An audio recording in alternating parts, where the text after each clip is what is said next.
Okay, are we good to go?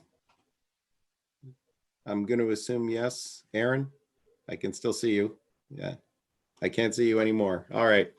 I'm going to call the meeting to order. This being 6:03, so I will call to order the September 10th, 2020 meeting of the ERCA Board of Directors.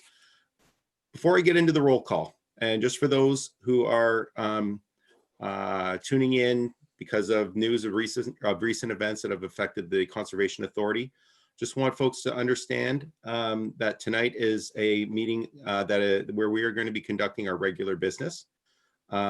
We have at this point already issued public statements with respect to the incident, and we'll have further public statements at a later time this evening. We will not be dealing with any of those issues so just for those who are tuning in to see if there's any further information on that front, that will not be forthcoming this evening.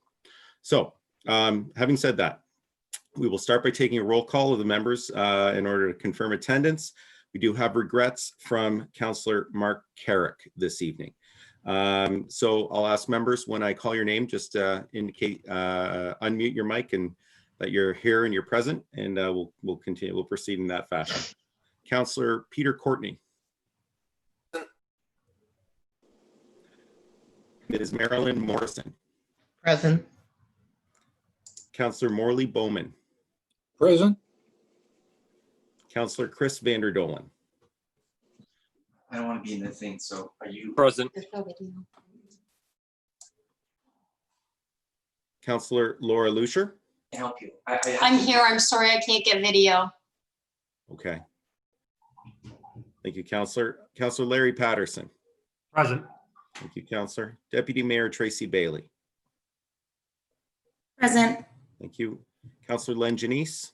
Present. Councillor Sue DeJarla. Present. Councillor John Jacobs. Present. Deputy Mayor Larry Verbeke. Present. Councillor Dane Malik. Here. Deputy Mayor Joe Piketty. Present. Councillor Tanya Jobin. Present. Councillor Jim Morrison. Present. Councillor Ed Sleeman. Present. Okay. Everyone who's supposed to be here is here. Wonderful. Next, we'll proceed to the land acknowledgement. I'd like to begin by acknowledging that this land is the traditional territory of the Three Fires Confederacy of First Nations, comprised of the Ojibwe, the Odawa, and the Potawatomi. We value the significant historical and contemporary contributions of local and regional First Nations and all of the original peoples of Turtle Island, North America, who have been living and working on the land from time immemorial. Members, do I have any declarations of pecuniary interest?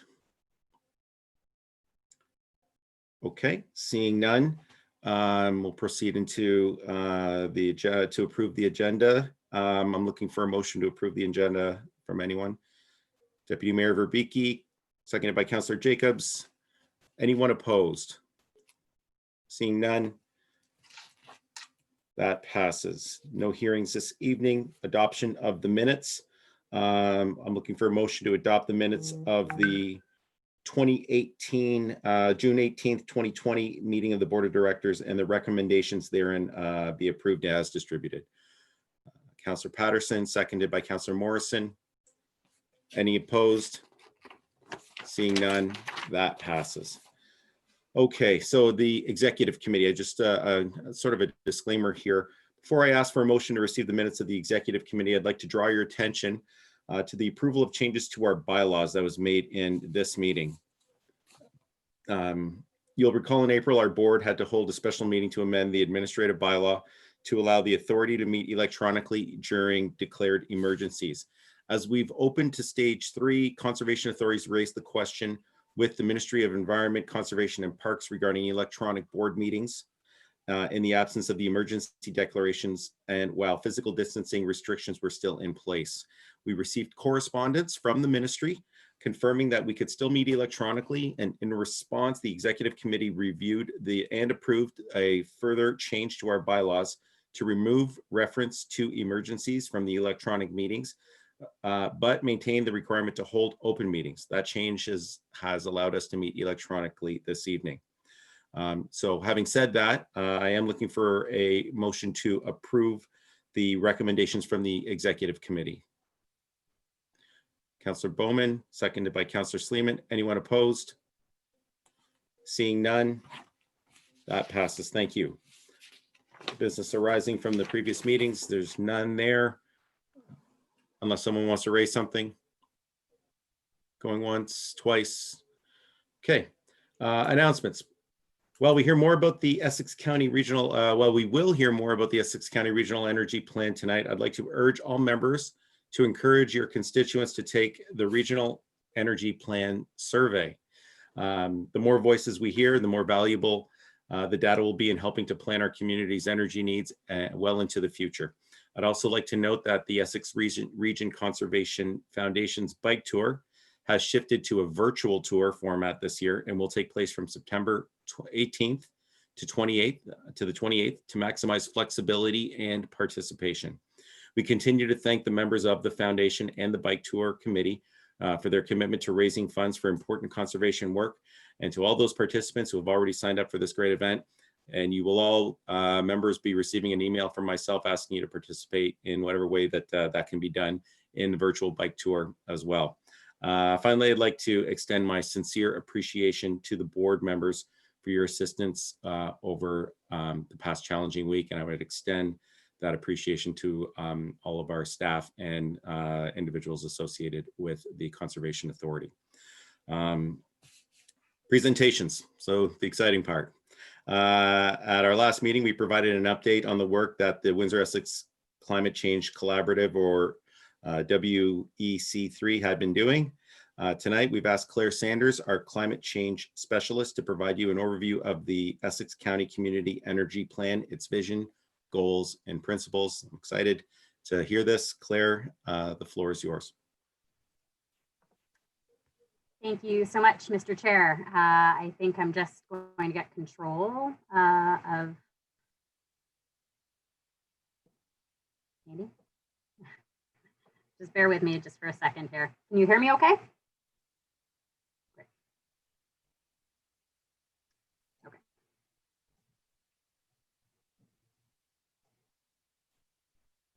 Okay, so I think it was, I last spoke with you, I had the opportunity to speak with you in June and provide you with an update and a board report. And I'm pleased to be here again this evening to talk about where our vision and goals are headed.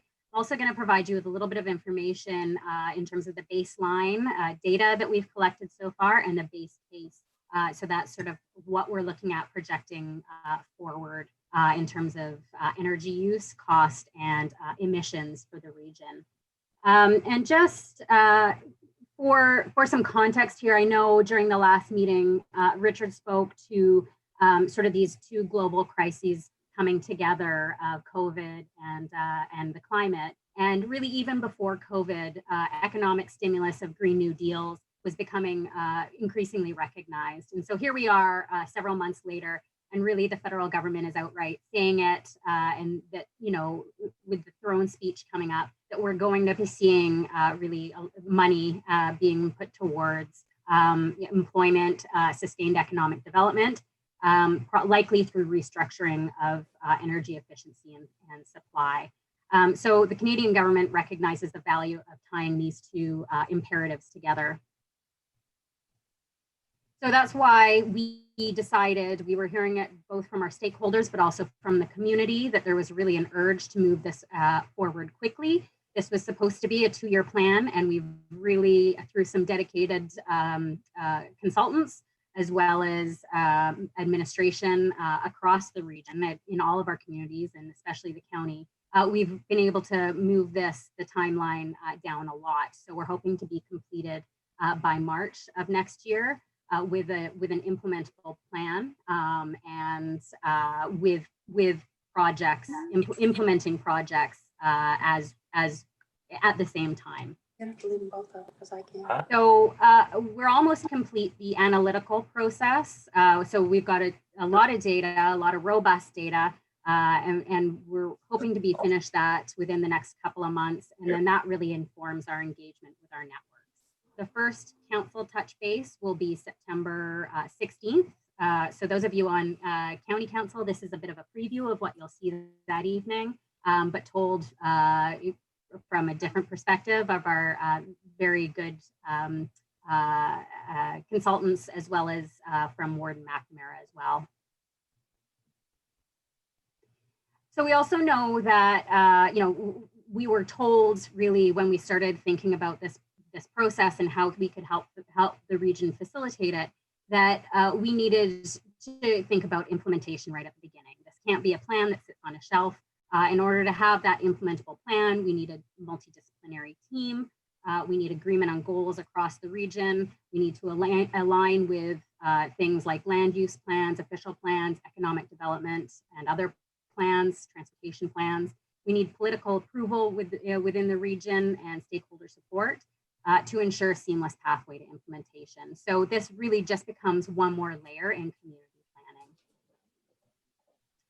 So as just a reminder, we have our 7 energy planning districts within the region, and Windsor has completed theirs back in 2016. So they were a little bit ahead of the process, and we're now catching up quickly. So not only has City of Windsor been supportive of our process, but I think we add value to their process as well. Certainly we're bringing them, bigger markets in terms of things like energy retrofits, home retrofits, and really aligning our goals for the bigger and better investment. I think you may likely seen this before in the last board report, and I'll get into these a little bit more, but we knew from the beginning that we needed to align energy reliability with emissions in the environment with the economy. And so I'm going to go into each of those guiding principles a little bit more. But from the City of Windsor's work and for work in other regions, we already know a little bit about what our strategic directions need to be. And those will be in the way of homes and buildings and making them more efficient, industrial efficiency, how we supply and distribute our electricity, how we get around the county, and greenhouse sector efficiency as well, because we know they're a large, successful sector in this region. And so obviously they contribute to the energy use in greenhouse gases. So how do we help them become more efficient as well? In order to ensure that we're getting input across the region, we have a really nested direction for engagement activities.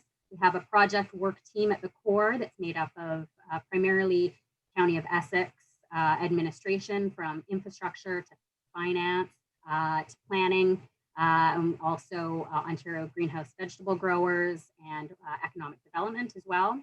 And then we have the sort of a broader group of regional task force, and that includes all of our municipalities, and I'll chat a little bit more about that in the next slide. Then of course there's County Council that provides strategic direction and approval. And then there's, again, aligning with things like existing strategies with municipal staff across 7 municipalities. So working with them in targeted networks. And then of course, we also need broad feedback from the public as well, in terms of what they want us to do and what direction they want us to go in with their money and their energy. So in that survey that I spoke to, Mr. Chair spoke to at the beginning, I'll leave a link up for that at the end. Maybe we can put it in the chat. And so that's how that's our very first step in gathering some of that information from the public. This is our regional task force here and representative organizations. We've met twice, and our 3rd meeting is next week on the 16th, the same day as the council meeting. Warden McNamara was elected as chair of this group. He's very passionate and very knowledgeable about the energy sector. And as he noted, this is a bit of a dream team. I mean, energy, how looking at how we use energy across the region with this group, with support of Windsor Construction Association and many other groups. So our draft vision statement that we have been working with is that the Essex region is a globally innovative and sustainable energy center of excellence that benefits the environment, economy, and quality of life for residents and businesses. And so this has been approved by the project work team and the community task force, and it's now out to the public for comment. And we have over 100 responses to our survey so far, and some good feedback there. And then we have goals nested under each one of those as well. So as the county as a whole, in terms of the environment, we want to reduce greenhouse gas emissions by 50% by 2041. And that 2041 date is the provincial planning horizon. But really, we're looking at that 2050 date, and that 2050 date is our federal targets set under the Paris Agreement. And so, we want to be at 50% by 2041 and then net zero by 2050. So that's 30 years. So this plan is really laying out the next sort of 30 years for us here. In terms of economic development, and I'll speak to each one of these a little bit more, but we want to return at least 15 billion to the economy by 2041 and create at least 1,000 high quality jobs by 2025. In terms of energy efficiency, we want at least 50% improvement by 2041. And these are all goals relative to the 2019 baseline. And when I show you some of the baseline information, you'll see that because they are a successful successful sector in this region, greenhouses are a large energy user. So we in discussions with our consulting team, but also Ontario greenhouse vegetable growers, we also know that energy costs are the biggest costs that face our growers. So we're looking at having conversation with them. These are all provisional, pending input from the public. But we want our greenhouse industry to become globally recognized center of innovation and create a competitive greenhouse industry with net zero emissions. So similar goals under each environment in economic development and energy efficiency across the greenhouses as well. Not going to go through over each one of these, but again, we take those goals and we put principles behind them. And so, we want to see a sustainable energy ecosystem that balances our environment, economy, and cultural needs of the region, that respects the climate science and works towards climate neutrality like the rest of the country and the rest of the world are, and it recognizes the function and shape and layout of buildings. And this is something that we had heard from our stakeholders that in terms of putting that in as a principle, in terms of our how we build our communities needs to be a part of this plan. And of course, testing our strategies against global best practices. Nothing that we're going to put in the plan is something that hasn't been invented yet. We know that all of these are achievable because they've been done elsewhere.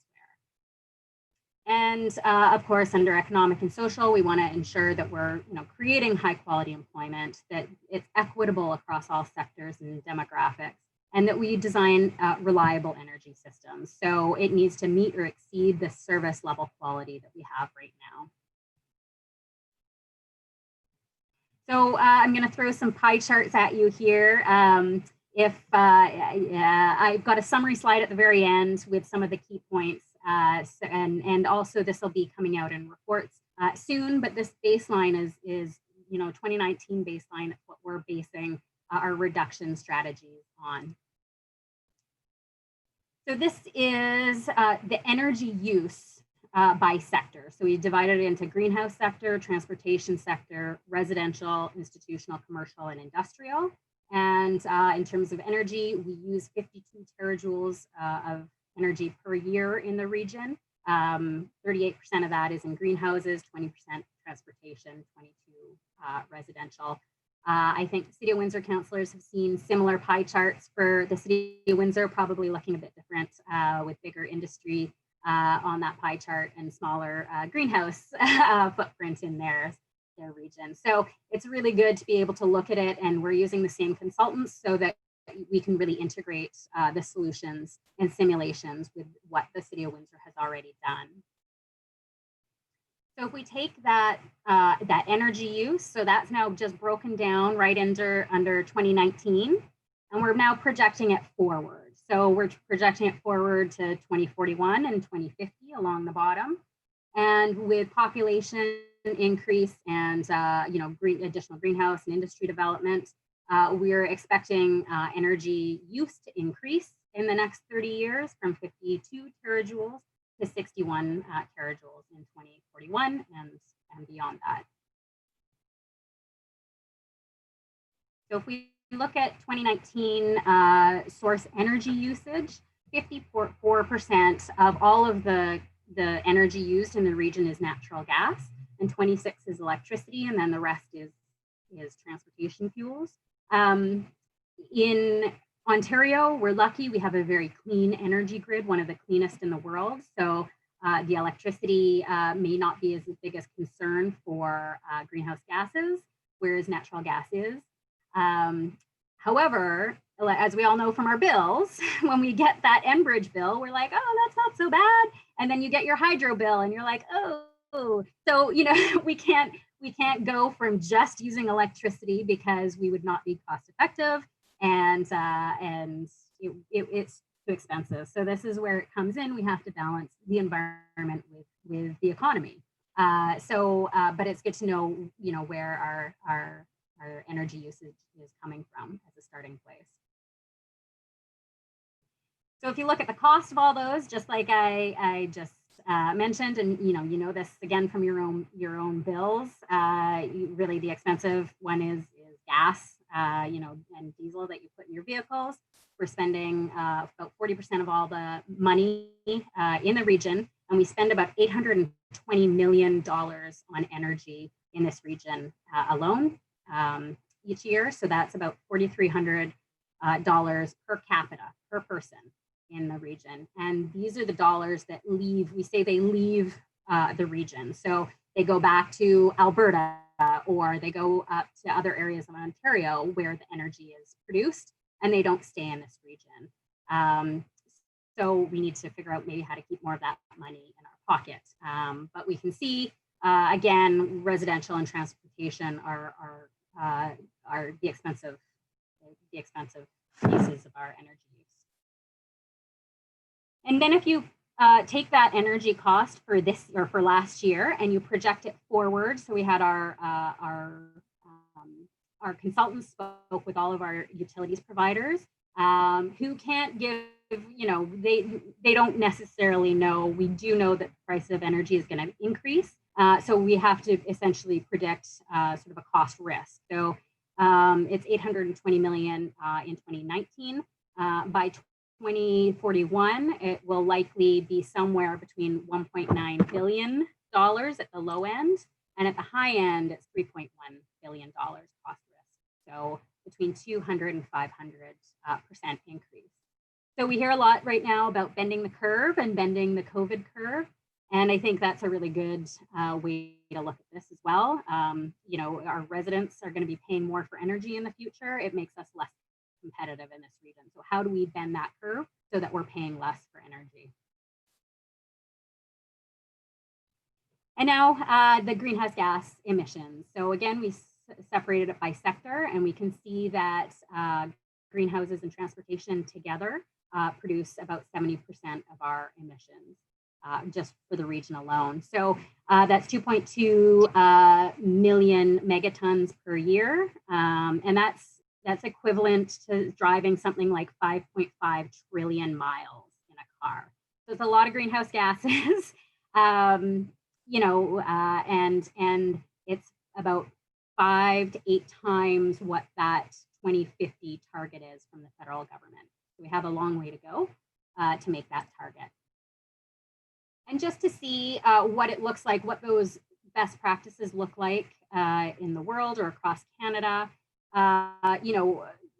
certainly what we're trying to achieve in terms of best practice, we know it is achievable because other communities have gotten there. So, we're about twice global best practice in terms of energy use. And certainly our emissions per capita is much higher than comparable best practice. So just to sum up very quickly, those 2019 baseline observations, energy intensity in homes and buildings are more than twice global best practice. Energy efficiency is significantly lower than most global systems. Home water use is about Canadian average, and I didn't really touch on this because we don't have a huge amount of data for water because we're not sure what, we don't have the data from what comes out of the lake versus, so we're still trying to acquire some of that, so that data is very tentative still. But our emissions per capita are about 5 times best practice, and if you take greenhouses out of the equation, we're still 3 times the best practice. And that 70% of the emissions are transportation and greenhouses. And most of the 820 million energy value leaves the county and our pockets. And that energy cost risk is between 200 to 500% by 2050. So I think this just outlines there's lots of opportunity. Certainly City of Windsor is beginning to look at some of these opportunities and certainly opportunities for investment and opportunities for federal government funding support as well. The next steps here are, this is the smorgasbord of solutions. And so these are all of the areas that we're going to be looking at. And it's not just one of these, it's going to be all of these in some way or form. So that's essentially the next thing that we need to look at is putting these solutions in and figuring out how far it gets us in the next 20 years and then the next 30 years as well. And just two of the things that we're starting to look at implementing immediately is efficient homes. And that's because, again, the City of Windsor is a little bit ahead of us on this. And so they're looking at home retrofit programs. So how can we partner with them and bring a bigger market for home builders and doing those home retrofits to ensure lower heating costs for all of our residents. And then the other area that we're already starting to look at is biofuels. And biofuels are essentially using things like compost or greenhouse plant residue for fuel.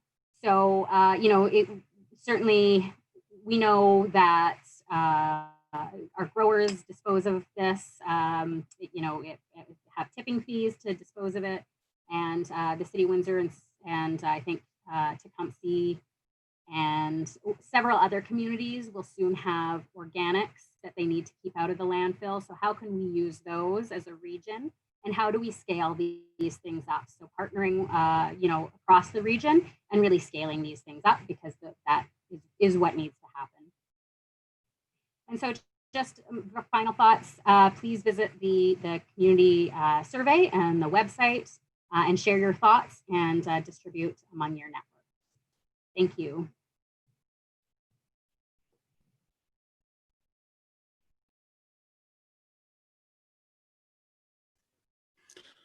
Thanks, Claire. I'm going to open it up to board members. Any questions?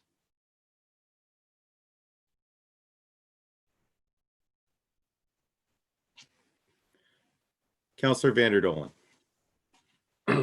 Yes, through you, Mr. Chairman. Who is the source for most of these measurements of energy use and percentages and density and efficiency and all the rest of it? So we got data from all of our utilities, so Enbridge, Essex Power, ELK, Hydro One, and then for privacy, of course, we couldn't get it down to the actual address, but we used these planning districts.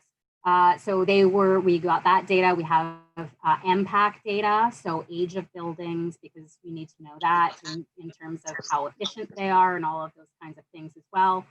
So it's fairly robust in terms of data. Thank you.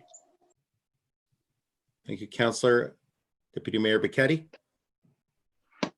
Thank you, Chair. Thank you, Claire, for a great presentation there. Just a question with regards to the biofuels, how many biodigesters would you say are in our region? So we're only aware of Seacliff Energy in Leamington that are doing a really great job down there. And I think there is an opportunity. I know the city of Windsor is trying to figure out what to do with their organic waste. So in 2025, they have to keep it out of the landfill. Several other communities do too. It's all dependent on size of your community. So there's an opportunity there. They're looking at potentially an anaerobic digester, but they don't know how big. So there's a real opportunity, I think, here to come together as a region and find some of those regional solutions. But to my knowledge, there's just the one over at Seacliff Energy. That's the big one. And just to follow up with that, in terms of regulations, who regulates these? Would it be the Ministry of Environment? Is there any involvement with ERCA or source water protection? The municipality bylaws? Because again, I get calls and complaints of smell, and I'll be honest, there's times where, it's not even farmland manure season and there's a smell coming in this residential area. And what I hear is the greenhouses, the waste, they have to get rid of it, and it gets brought and people store it, and then the smell comes. So I've called the Ministry of Labor. I know a lot of residents have. What can we do? My concern is the source water protection. If this stuff gets into our source water, and then I'm told, speaking with the source water people, that it's got nothing to do with them, I think this is a huge issue that we need to regulate and make sure that people who are doing these, initiatives, that they follow the proper protocol, especially with the Ministry of Environment. So just a heads up with, it's a great thing, but there's also issues happening out there that we need to keep an eye on. Through you, Mr. Chair, if I may, on that, Joe, the operation of that as infrastructure is regulated by MECP. Other ancillary things associated with it, you'll have a tie-in with OMAFRA, you'll have a tie-in with MNRF.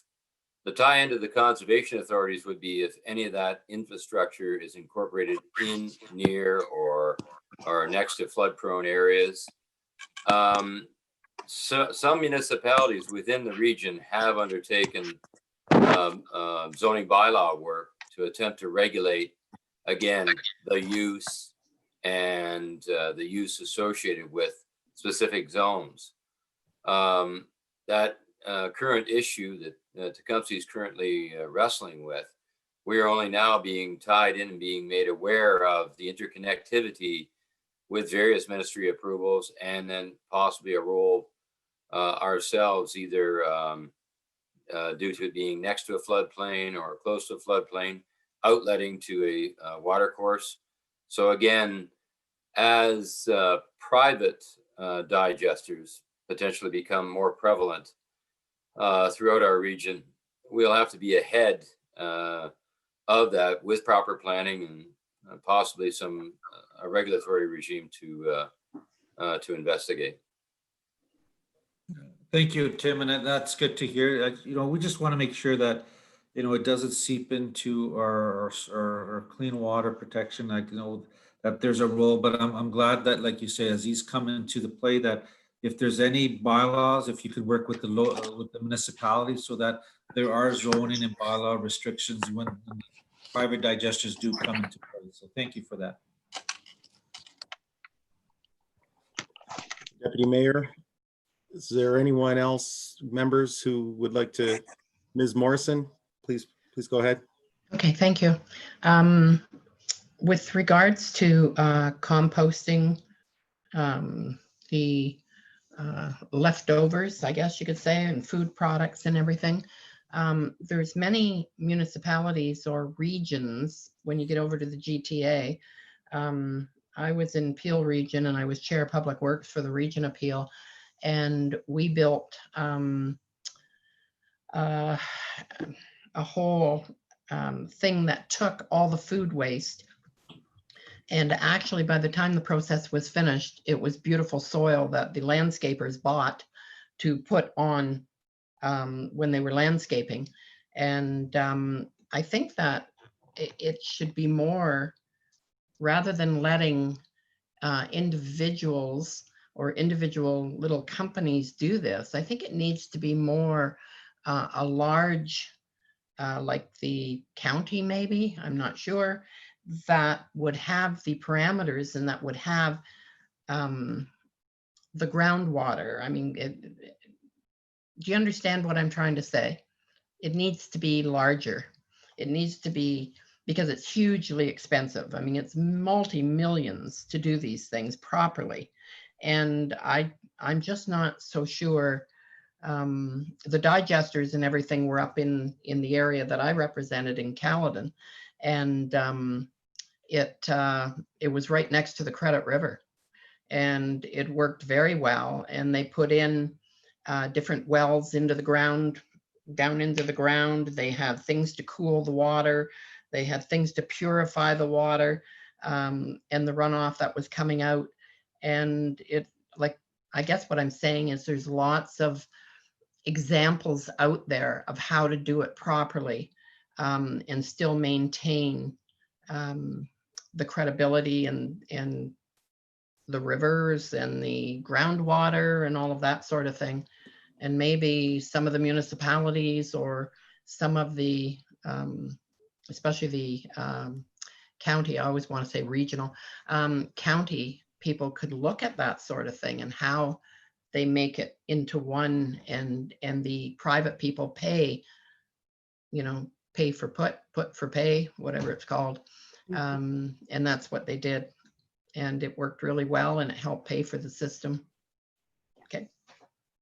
Thank you. And through you, Chair, you're absolutely right about scale. And in terms of scale for investment as well, it does need to be on a larger scale. So certainly in terms of the county, you know, we have 7 municipalities, each have different requirements leading up to 2025 to keep organics out of their garbage. We know the city of Windsor needs to divert 80%, I think, of their organic waste by 2025. So we all have a similar problem, and how on a regional scale to make it cost effective, but also attract investment for these things and be able to use this as, you know, whether it's injecting it into Enbridge pipelines, and we've been in conversations with Enbridge as well. So we're just at the point, it's very early on, we're at the point where, and as for ERCA, you know, I'm just helping pull in the players and the stakeholders, and that's Solid Waste Authority, that's Ontario Greenhouse Vegetable Growers, that's all of our municipalities, that's the county. So we're working, we've got a meeting on the 17th to start having some of those conversations, but you're absolutely right about scale. Thank you, Clara. Councillor Morrison. Thank you very much, Mr. Chair. Just to throw a little bit more into this for people, I sit on the Solid Waste Authority, and I know Chairperson Mackenzie does as well. And this is being discussed at this point already. And the scale needs to be there. This will not happen at a small scale by municipality, may not even be Essex County. It's going to have to incorporate a large area. I know there's transportation issues, how far we could go. So London may be too far, but this is a very, very expensive operation that's going to be coming. You know, it's likely it might include Chatham, maybe Sarnia. It's going to have to be that kind of scale for this to work. But be aware that the answers are not out there right now. It's going to be a big undertaking, and yes, the mandate is there, but it's going to have to involve certainly everybody at this table and probably even beyond that to make this feasible in the future. So just kind of a little background on where that's going. Thank you, Mr. Chair. Thank you, Councillor. Are there any other questions from the board members? I do have one or two myself. Claire, great presentation. Thank you for that. You talked about the 1,000 jobs that could be created if we make the appropriate investments to make the transitions that you sort of to get us to the goals. Would those be 1,000 direct jobs in the, let's call it the green energy sector, just there, or would that include a calculus of indirect jobs, induced jobs? Could there be more than 1,000 jobs, I guess is what I'm trying to drive at, if we were to make appropriate investments? Sure. Thank you, Chair. And I think off the bat, these are high quality, more likely construction jobs in terms of home retrofit programs and greenhouse retrofit programs. So, you know, and in that light, you know, it's also been brought to our attention, and my colleague at the City of Windsor has also brought it to my attention that we also need to be training people in those fields as well. And so ensuring that we have people coming out of St. Clair College with appropriate skills for those jobs as well, but also within the green energy sector as well. Absolutely, I think that 1,000 jobs is that short-term 5-year or less than 5-year goal, and then there's we know how much work there is beyond that. So I think it's certainly a short-term goal. Okay, and certainly, I mean, if there was those investments that were made and a retrofit program was up and running, I mean, you'd have almost an entire industry or sub-industry created within all of that. So there's that, and sort of one of the questions that I've been asking for our administration in the City of Windsor to respond to when we're talking about making these kinds of investments, because as Councillor Morrison has indicated, there's going to be significant costs.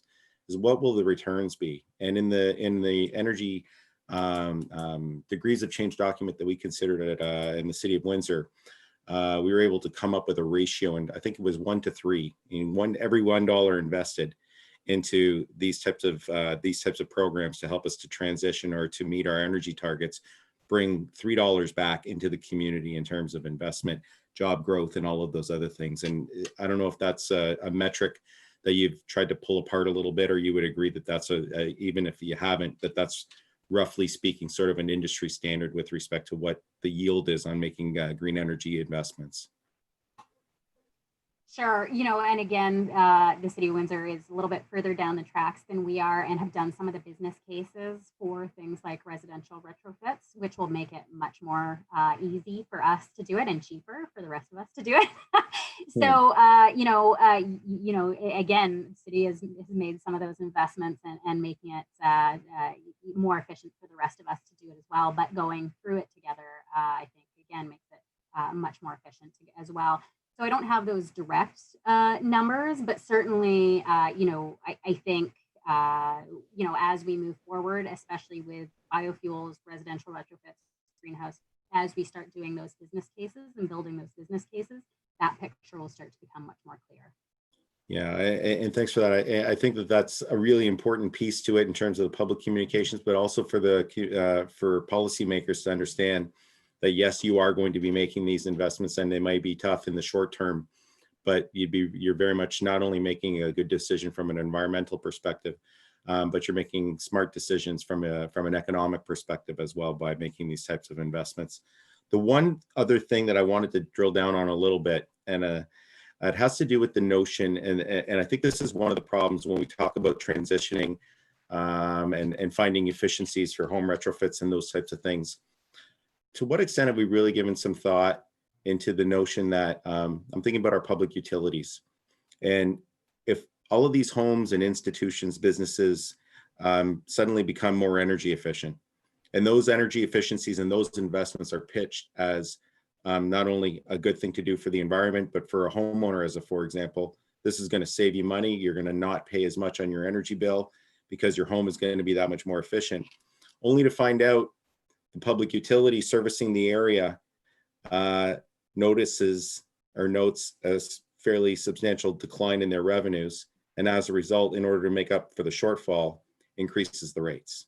So for the individual homeowner who wants to do the right thing and is being given the opportunity to do the right thing through the programs that we might create, a retrofit program, for example, one of the biggest pitches that we're going to give them is you're going to save money, but if the metrics change with respect to energy rates, then because we're developing all these efficiencies expressly because we're doing that, that's a tough challenge. So I don't know that you have an answer to that, but to what extent have there been thought given to that conundrum, if you will? Sure. And I think, we have all of our utilities at the table for this plan. And I think that that's because they recognize that this train is going down the track. So they'd better be there or miss out on potential opportunities. And I think, certainly the chair of our task force, Warden McNamara, who has sat on the Essex Power Board, understands that in terms, Essex Power has a separate entity, Essex Energy, that does renewable energy work. So, I think that it opens up a huge opportunity for our local utilities as well. And they're seeing that, and that's why they're at the table for these conversations. Same with Enbridge as well. Okay. Obviously, real important stakeholder to be involved in all of it. Thank you. Thank you for that constructive reply. Thank you. Board members, is there anything else for Ms. Sanders, Dr. Sanders, I guess? Pardon me. Seeing none, I guess we need a motion to receive the report. Is that what we're looking for today? Moved by Councillor Lucier, seconded by Councillor Sleeman. Any opposition? None noted, and that passes. Thank you, Claire. Okay. On to the reports, BD 2220. Mr. Burney, you're going to walk us through the flooding and high lake levels, and obviously there'll be questions after. Thank you, Mr. Chair. Again, we are now over 6 years into a continued high lake level period. Upper Great Lakes are operating at record outflows. We in the area where we're surrounded by Lake St. Clair and Lake Erie, receive those outflows from the Upper Great Lakes. Lake St. Clair, as not identified as one of the Great Lakes, but the significant water body affecting us, is highly reactive to local rainfall events. This year has been an interesting year in dealing with and managing a flood forecasting program in that late winter, very wet periods, and unfortunately we had a dry period wherein a lot of the farmers were able to get cash crop in that they hadn't been able to get in for most years recently, that being field corn. Right after those crops were in, though, we've been continually inundated with rainfall events locally that are exacerbating lake levels, specifically Lake St. Clair. Lake St. Clair today sits at, in general terms, the highest elevation that it has existed at historically for this time of year. Breath of wind brings in Lake St. Clair, most significantly impacting on Lake Shore, Tecumseh, and Windsor. That the Lake St. Clair and Lake Erie are at the levels that they are at for this time of year is extremely concerning. We're now just getting into those change in weather patterns where we are going to start seeing fall and winter winds, which are onshore winds, not offshore winds. That'll artificially elevate those lake levels in towards some of those lower reaches of our region. Through 2020, regardless of COVID, your staff here at the authority have been active in monitoring, advising, and responding with municipalities to significant rainfall, significant wind, lake-generated flood events. This year, there's been 14 flood events, some fairly significant, wherein advisories were issued by the Conservation Authority. Most recent rainfall event, most significantly affecting the Turkey Creek watershed, actually surpassed a 100-year rainfall event. That is concerning when we're seeing that type of a low probability rainfall occurring and affecting that water course that significantly. Heavy rainfalls, obviously, when we've got high lake levels, hydraulically, storm sewer systems, pump systems have a lot more work to make up for because they are already hydraulically challenged. We remain under a constant state of flood watch, which has existed throughout 2020. We are at a more concerning elevation surrounding us, Lake St. Clair, Detroit River, and Lake Erie, than we were in previous years. We've been fortunate. The winds that have blown have died down before lake levels were driven on to increase depth significantly and or push inland significantly. But right now, it's not if, but when. And that's a concern. All of our municipal colleagues and partners, especially in flood response and first responders, are actively preparing and have been preparing. Most municipalities have updated emergency response plans. There is a dearth of equipment available throughout the region, city and Windsor, to actually apply deep water or high water level rescue. And it is a problem and an issue that's complicating ongoing planning that your staff here are attempting to work with our partner municipalities on. We have to advise municipalities with respect to the impact of floodwaters over roads. Obviously, municipalities aren't going to simply raise older existing infrastructure every so often to meet the current threat of rainfall and or lake-driven floods. But the Gilmore decision, the Superior Court decision, has a serious and significant impact on staff here and your planning staff in looking at how we respond to that. We are active in dealing with the province and many of the local planners on inquiring of the province our capabilities locally to put forward planning documents accounting for municipalities' capability to provide and mount an appropriate response. The complication that occurs, again, obviously, municipalities having the capacity and actually the machinery and the training to respond. So that's a complication that's ongoing and we'll be dealing with some time. Again, we're going to continue to monitor the threat. We're tied in with NOAA, AccuWeather, Environment Canada, various weather sources. We're also looking at, it gets down to be prognostication as far as like what the winter is going to give us. But again, if we could hope for a mild winter, but without any rainfall, we could see some lowering of lake levels. If we have a normal to cold winter, we'll see elevating of lake levels. And as we saw last year, mild is okay. But in New Year's Eve last year, we received 60 millimeters of precipitation on New Year's Eve. And immediately, Lake St. Clair jumped approximately 0.2 to 0.3 of a meter. So lake levels are all high. Our first responders are planning. Again, we are actively participating when called and offering any meetings and representations and presentations that we can provide to assist and to inform people. Thank you, Tim. Board members, any questions for Mr. Burney?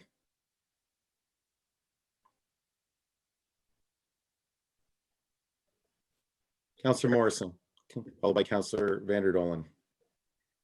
Thank you, Mr. Chair, and thanks to Mr. Burney for a really informative report. It certainly, I'm learning every report I receive, so thank you very much. I'd like to ask a few questions around the last event, and I will on which was on August 28th. So, and again, thank you for incorporating that into your report because you didn't have much time to really get that in because it's just happened. Now you've indicated that I think this may have been like the fourth event that's a 1 in 100 year rainfall event. Is that how you would summarize this event? Through you, Mr. Chair, that terminology, when you get engineering types talking about, they like to quantify these events. When we use that terminology, again, that meets the 1% probability in any given year. That rainfall event in intensity met the standard that is measured for that 1% probability. When you have, for example, 75 or 80 millimeter rainfall event falling, that's not a significant depth, but the rate at which it falls and the area, the area that it impacts on, those are the determinations to bring it up to, okay, what standard did it hit? In general terms, a 1 in 100 year rainfall event that would cause measurable flood levels in areas that floodplains exist, you're looking at about, I'll use old fashioned numbers, 4.5 to 4 3/4 inches of rainfall falling inside a 10 or 11 hour period with wet ground conditions. If you have that, you'll see measurable flooding. Notwithstanding, a rainfall of that magnitude falling over a fully urbanized area such as City of Windsor or areas of LaSalle or areas of Tecumseh, they will quickly inundate the municipal infrastructure that's present. Municipal infrastructure that's present in most urban settings is designed to a 1 in 5 year or a 1 in 10 year rainfall event. Those rainfall events are measured like in inch and a half or less, and with 6 hour or 7 hour rainfall intensities. So these numbers that are used and these things that are referenced are more for design standards. But let's just say that was a significant rainfall that affected that Turkey Creek watershed and some of the Little River watershed with rainfall amounts exceeding 3 and 3.5 inches of rain. Thank you. And just to follow up on the event itself. So when the ground is saturated, and I know we had some fairly decent rain shortly after that event, so within a week, let's say, is that usually enough time to clear the system out so that that previous event is really not that important in terms of today's rain? Through you, Mr. Chair, it is all about time. And but with soil being saturated, there's no opportunity for infiltration. Runoff translates immediately on saturated soils. The immediacy of that runoff and how quickly it impacts hardened surfaces, parking lots, and other municipal and private infrastructure is then going to dictate the rate at which that infrastructure is inundated. Most municipal infrastructure during normal or typical rainfall events, within 12 hours, you have levels slowing down into the invert or the bottom of the channel, so the bottom of the piping. But when you have infrastructure that's continuously inundated as a result of repeated rainfall events, that runoff almost immediately basically cascades to a point where it covers catch basins. Catch basins are designed to take rainfall and surface flow coming off of pavement, flowing at shallow depths.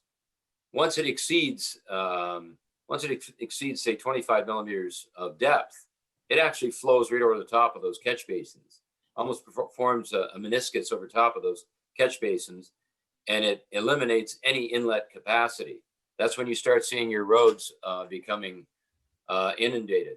Back-to-back rainfall events following a major or a significant rainfall event cause as much flooding as the original significant rainfall event. Thank you. Certainly, South Windsor really got hit, and my ward is just north of it, so I'm in the north part of South Windsor, but the south part of South Windsor had significant flooding. And I'm going to read something here because I think it's important that we clarify, a little bit of what happened here, because I don't think we should be blaming any jurisdiction, but there was an indication that the backup in the conveyance system outside of the city's jurisdiction was involved, where there was an indication that people needed to locate and remove obstructions to the flow. So was there a slowdown in the flow through Turkey Creek or through the system that didn't allow the water to get out as quickly as should have gone out? Through you, Mr. Chair. With respect to that, all of our, most of our outlets from our developed portions of our region, City of Windsor, Tecumseh, LaSalle, and the downtown cores of the other towns and municipalities throughout our region, have storm drainage systems at one point or another outlet to open channels. The open channels are at any given location well vegetated. Some, such as the River Canard and the lower reaches of Turkey Creek, are also provincially significant wetlands. Notwithstanding, those channels should be actively maintained to allow for passage of floodwater. The channels in themselves should be treated as infrastructure. It would have to be works would have to be undertaken very surgically, and timing is critical. We've had an opportunity in the past to undertake those types of works on the River Canard and the Bow River in our regions in the past.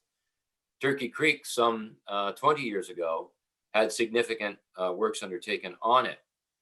To answer your question or to respond to the comment, it is highly likely that some of the receivers in the lower regions had materials either jamming and or catching in those areas. It's a natural impact or effect of a natural watercourse or receiver.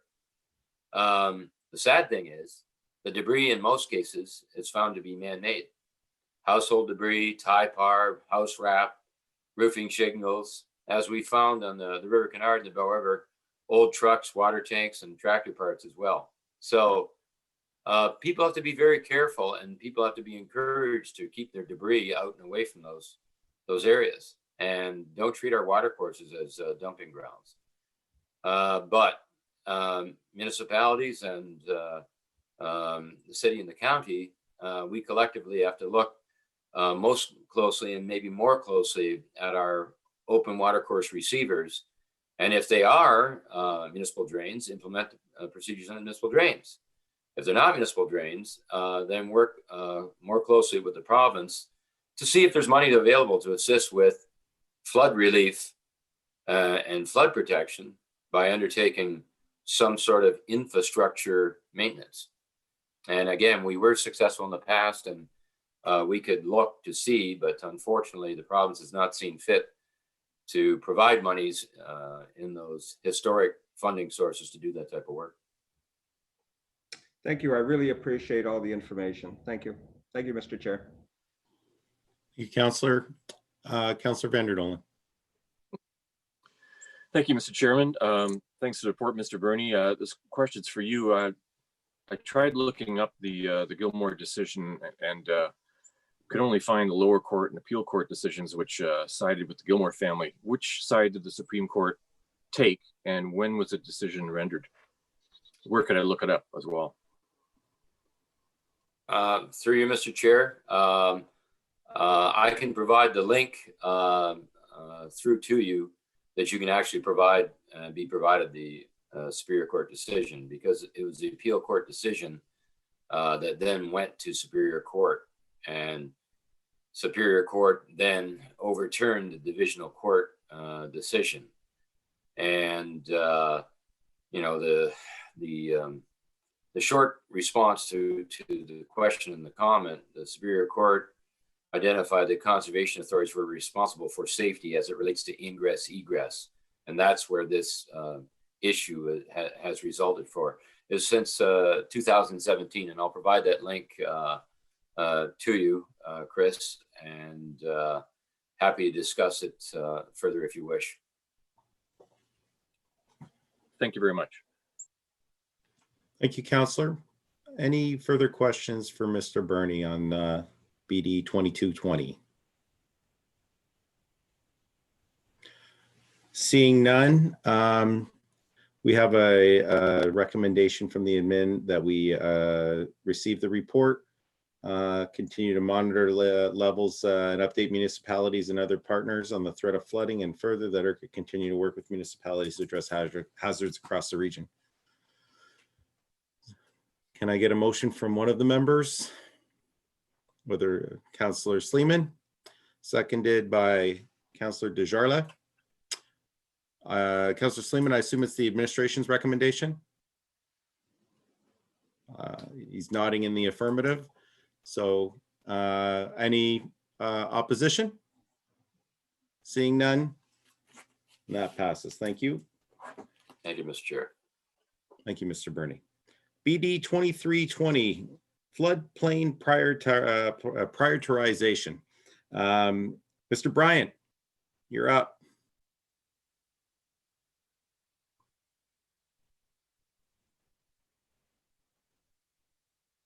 Muted, James.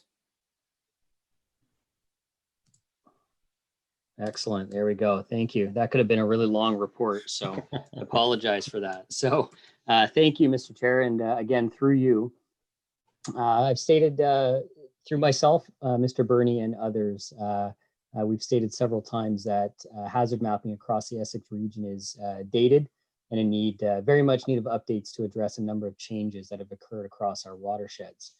So these hazard mapping updates are both beneficial and necessary to fulfill the obligations of the authority with respect to natural hazards. And they're necessary for the member municipalities and upper tier government, including the County of Essex, to fulfill their responsibilities under similar aspects such as natural hazards under the provincial policy statement. So it's been said multiple times that we need to have a better and more up-to-date understanding of the floodplains within our region, better understanding of the impacts caused by the changes in our watershed associated with the existing development and the planned development that's on the horizon. So to help with this, the County of Essex has partnered with the authority to undertake something that you've identified as the floodplain prioritization study, and that's part of the county's official plan update. So through this, we'll be able to set priority areas, whether it be watersheds, reaches of water courses, or our coastal communities, and have the ability to plan for the work that's ahead of us in updating the hazard mapping. The plan is to leverage our plan out of this for much needed provincial and federal funding to complete those detailed hazard assessments. So in a general context and a high level, the study objectives are really to identify the flood hazard vulnerabilities across the Essex region, set the priority areas, and then leverage that to get the outside funding. It did come to our attention that a particular consulting firm, local consulting firm, was working on a guideline document for the federal government through Natural Resources Canada that would dictate methodologies and criteria to complete a very similar exercise. So we were able to engage with this firm. We continue to work with them on the goal of having our prioritization plan finalized in line with the yet to be released federal guideline documents. So to date, we continue to work with them on this study as well as the county. And we've since received a draft report on this. It's currently under review with our staff, and upon that review and any changes that we would deem necessary to that, the intent is to bring that report back to our board, to the County of Essex, and then to the member municipalities to put that forward as a path forward to updating our hazard mapping across the region. So thank you, Chair. Thank you, Mr. Bryant. I don't know if it takes everyone else a second for their screen to go back to normal. I see a few questions from members. Councillor Jacobs. Thank you, Mr. Chair. Through you to Mr. Bryant. Mr. Bryant, wasn't a detailed study done just recently in our region here in Leamington area? Through you, Chair. So there has been a detailed study related to a master drainage study, which was specific to the water courses that run north into the lakeshore, being Ruscombe River, Big Creek, which runs into Lower Thames Conservation Area or Conservation Authority jurisdiction. So that you're right to identify that. And through this work, we're also looking at those studies that have been done for specific watersheds. And what we would do is that would obviously have a lower of a priority setting to update, because we would have some recent and more up-to-date information with that. So the idea again is to rank these areas, prioritize them so that we can allocate funding where it's needed so we can get best bang for buck. And one idea for Leamington would be we know that work's done, and where that falls in the prioritization ranking would yet to be determined. So in other words, you're not going to redo a study for this particular area. It's other areas, and you're going to amalgamate it all together. Is that correct? Through you, Chair. So this study would be less detailed from what you would be used to for the master drainage study. This study would look at things like what are the vulnerable areas? Where has there been historical flooding? Are there other factors like something called the Ministry of Natural Resources and Forestry social vulnerability factors, and that is kind of like a measure of a coping mechanism for recovery after a certain flood event. So all of these things are going to be put together so that you can actually determine, okay, while this area may have some historical flooding per se, there may be another area that might have more long-term effects associated with it. There may be areas where there could be significant flooding, but the impacts may be less severe than another area that may flood potentially more frequently and under lesser depths. So it's a way to rank and allocate funding. So the plan forward, if we get funding from the feds and the province, we can go forward with a long range plan. Thank you, Mr. Bryan. Thank you. Yeah. Sorry. Mr. Burney, did you want to add something to that? Thank you, Mr. Chair.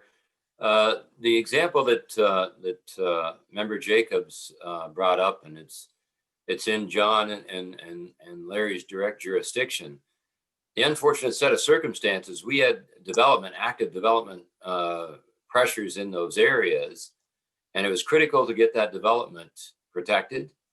Also protect the downstream reaches. The prioritization analysis hopefully will get us all collectively ahead, so it's not an obstructive process, responding or reacting to development, that some of these areas that historically were never looked at for development back in the 70s and 80s and middle 80s. Well, we now have settlement areas going out and expanding into areas, both residential, commercial, industrial, and other things in this region.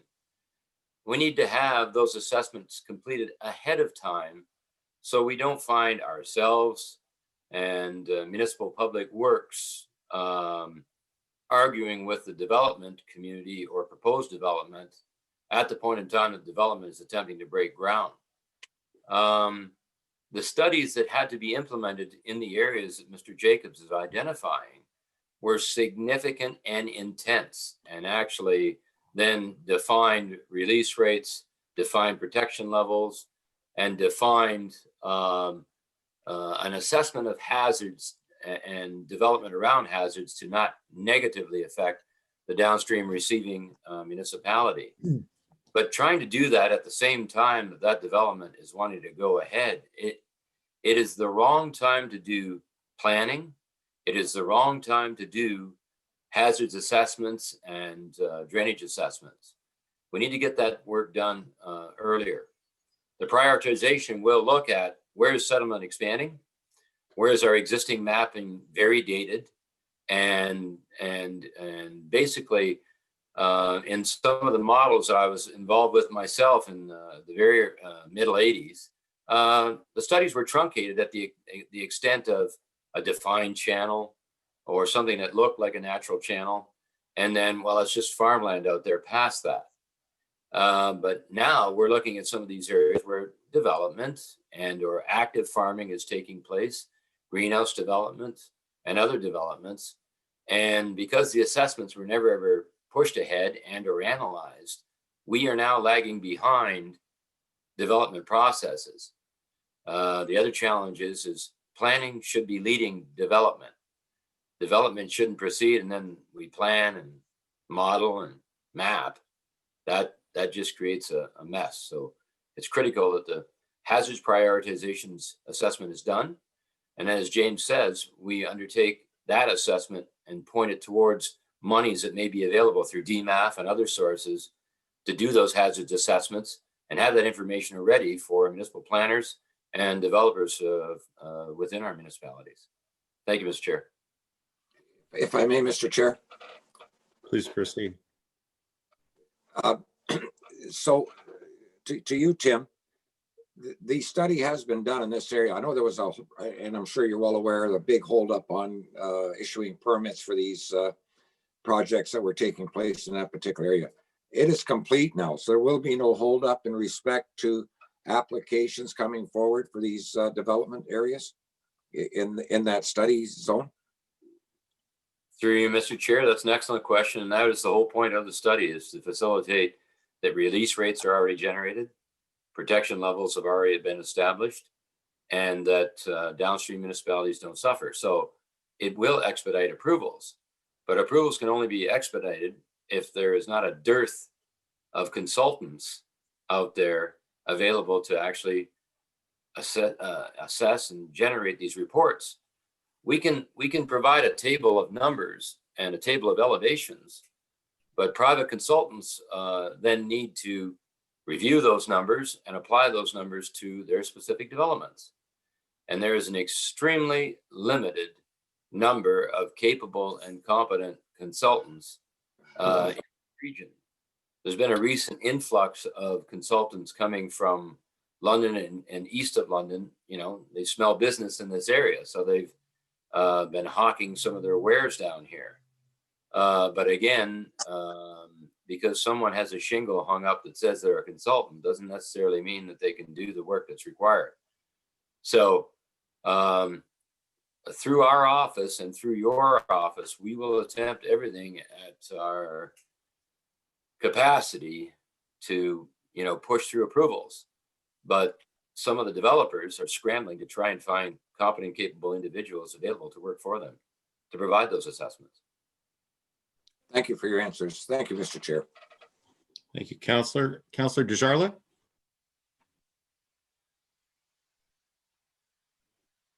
Thank you. Through you to James. So am I understanding then, James, that this is just a draft right now? There's no final draft, and that when there is a final draft, it'll go to the municipalities first and then come back to the board?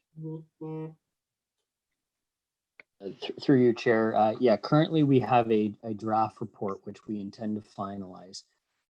We haven't determined whether we're going to the board or to the municipalities. My preference currently right now would be to bring it to see yourselves as board members prior to going to the municipalities, as it's within our purview in the scope of work that we do. So whether we bring that forward for full endorsement or not, I think that would remain to be seen. But I would certainly bring it forward for the board's viewing, and then certainly after that have those discussions with the various municipalities and as well as the County of Essex. I don't want to rule them out because they are a primary funding partner associated with this and have been working very diligently and closely with us on this as part of their overarching official plan updates.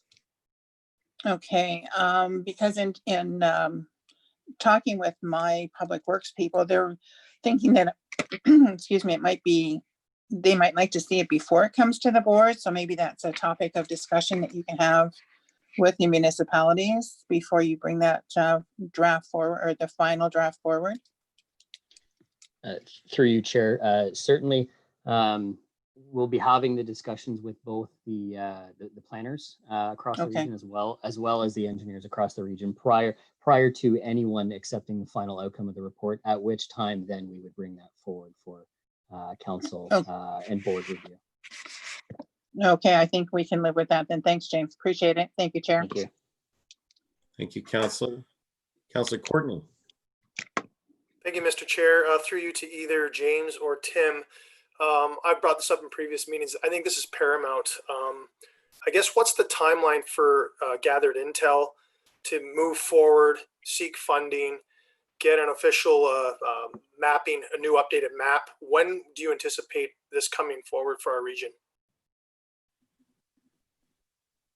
Through you, Chair. That's a difficult timeline to pin down, and I realize the intent of the question, because you're right, it is paramount. Right now, in terms of data acquisition and for this study, we're ready to go, and we're finalizing the report, the draft report that we have. Subsequent to that, we need available funding programs out there to apply to. Then we'd be at the mercy of those timelines for the funding programs. Subsequent to that, we'd be looking at doing the detailed modeling assessments, and depending on the complexity of the watershed, those can take up to and over a year. Let's say something similar to the Little River floodplain mapping updates that we're doing with the City of Windsor and the city's Sandwich South Master Servicing Study. So there's timelines associated with the complexities of that as well. So I apologize, but it's something I can't pin down at the moment. What I can say is we'll be ready to finalize this document anticipated before the end of the year. Okay, so any anticipated value of money or requested or funding to actually complete this project? Is this attainable? Is it going to come out of our local budget? Is it going to come strictly from government funding higher tiers? Through you, Chair. We haven't really finalized funding mechanisms associated with this. So there are past funding models to lean on, which were done historically, as Tim mentioned, through his time in the 80s there, where it was, I believe it was 1/3, 1/3, 1/3, and associated with some funding grants, provincial and municipal contributions. So there's something to lean on, but I think it all depends on what the amount of dollars available for funding, and then going from there and see what we can coordinate regionally with the member municipalities in the County of Essex to maximize the pot of money that we have to complete this in a reasonable time frame. So like Tim said, we're not doing the plans after the development's in place. And further to that, so what authorities, or has there been any amendments to the powers that local authorities have in regards to development near potentially flooded lands? We've got a lot of development happening around our watersheds. Tim, you've been out there, we've discussed at length.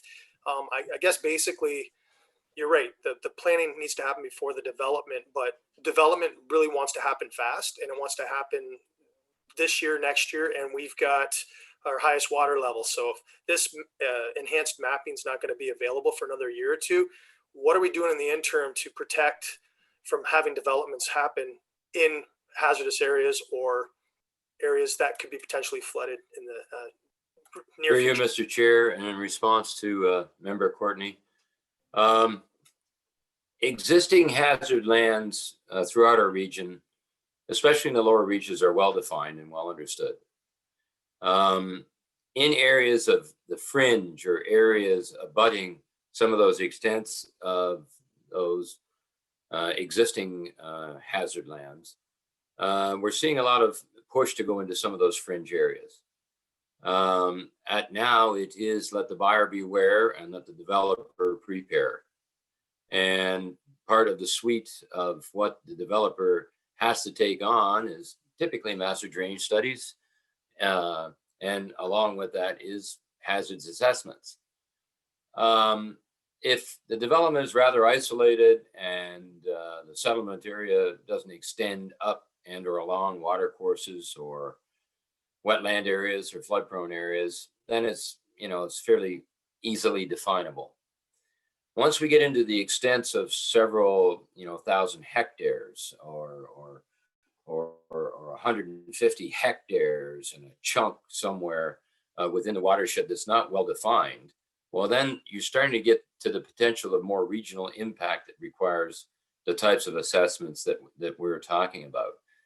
Right at the moment, staff here at the Conservation Authority are working very closely with the town of LaSalle on a huge assessment out behind the Volmer complex, where development has been stalled.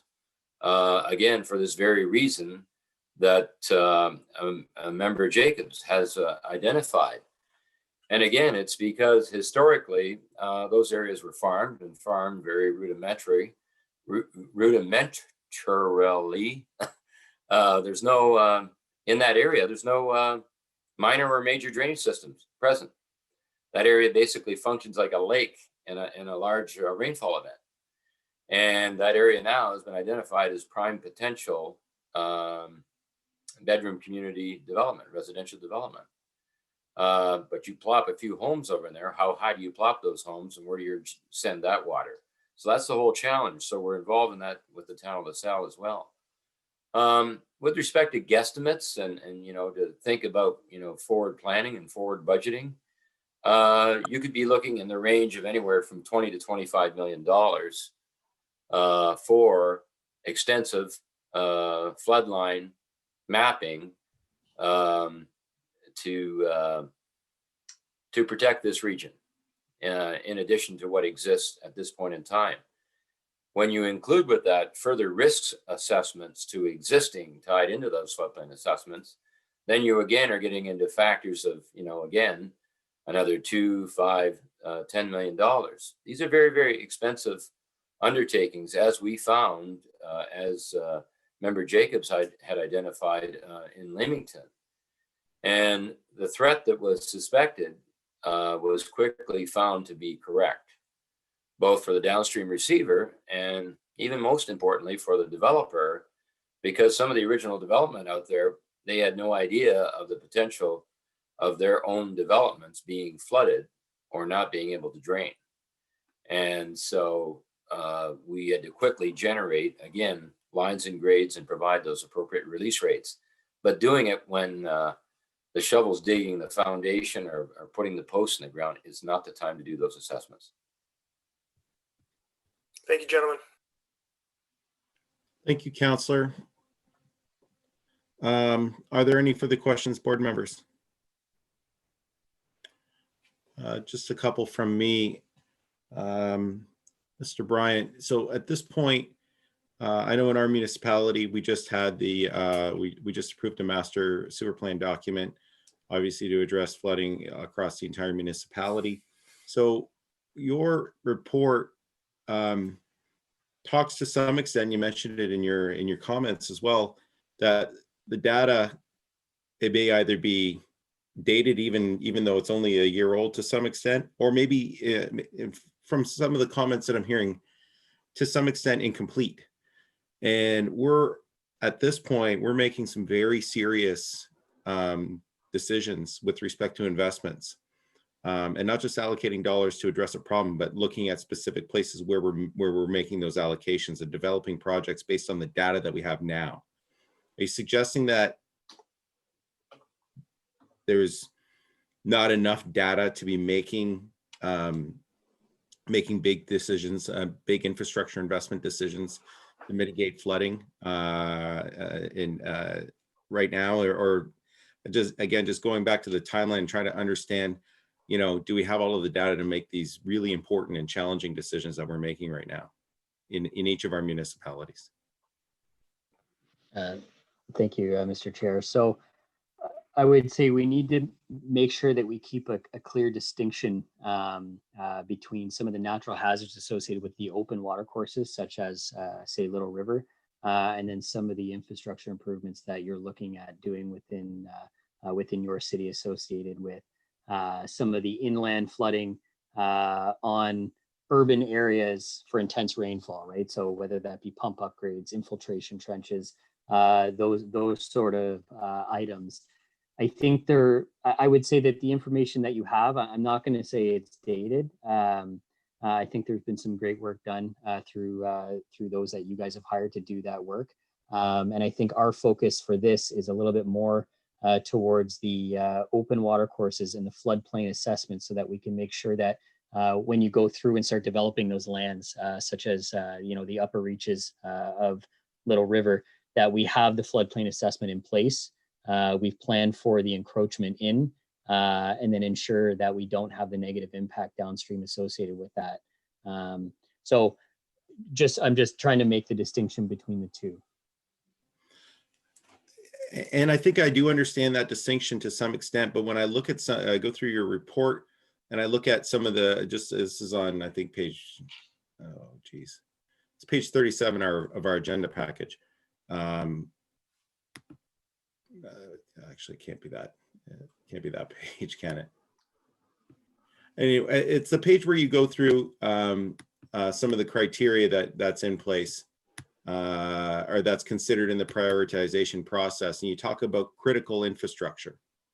So maybe I'll just ask then the basic question: what is critical infrastructure in the context of what it is that you're evaluating and you're developing your prioritization process? Yeah, you've actually, through your chair, you've actually hit the nail on the head there. Like critical infrastructure would be something like major pump stations or flood protection works and stuff like that. So something like the Riverside Vista project in the landform barrier, we would consider that as a critical infrastructure associated with determining the potential and risks of flooding for that inland area.